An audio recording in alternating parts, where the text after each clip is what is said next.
A very warm welcome to everyone. Today I, Mona Chaudhary of class 12th Medical from Army Public School Janglore is going to explain the topic pollination. So, pollination is the mechanism by which transfer of pollen grain takes place from anther to stigma of the pistil. There are three types of pollination. First is autogamy. In this type of pollination, the transfer of pollen grain takes place from anther to stigma of the same plant and same flower also. So, this is the self-pure pollination. Now, the second type is geitonogamy. In this type of pollination, the transfer of pollen grain takes place from anther to stigma of different flower of the same plant. Now suppose, let us take an example of hibiscus flower. So, these two flowers are from the same plant and these are the two branches. So when pollination will take into effect between these two, this is known as geitonogamy. In this, the genetically same pollen grains will land on the stigma as they are from the same plant. Now the third and the last type is allogamy and it is also known as xenogamy. In this type of pollination, the transfer of pollen grain takes place from anther to stigma of different plant. Now again let us take an example of hibiscus plant. So, these two are the different plants of hibiscus. So when pollination will take into effect between these two, it will be known as allogamy. This is the only type of pollination where genetically different pollen grains land on the stigma.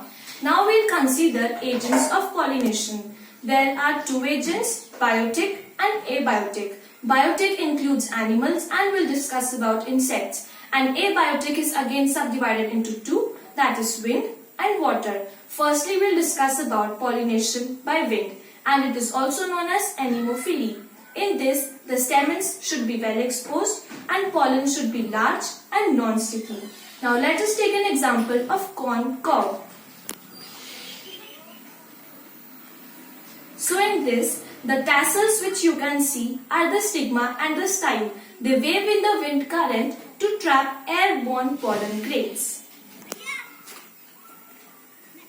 Secondly, we'll discuss about pollination by water. It is also known as hydrophily. In this, we'll take example of Vallisneria plant which grows in fresh water. In this diagram, this is the female flower which reaches to the surface of water by the means of long stalk, and this is the male flower or pollen grain which release into the water and carry to the female flower passively by water current. Now, lastly we'll discuss about pollination by insects. It is also known as entomophily. In this, the flower should be large, colorful, bright, beautiful and rich in nectar so that it can attract insects, and the pollen and stigma should be sticky. So again we'll take the example of hibiscus flower.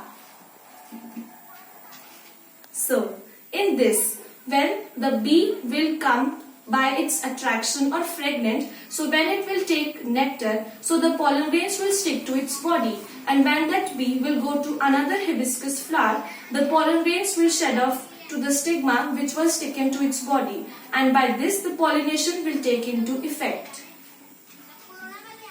So this is all about pollination. I hope you understand it. Thank you and have a nice day.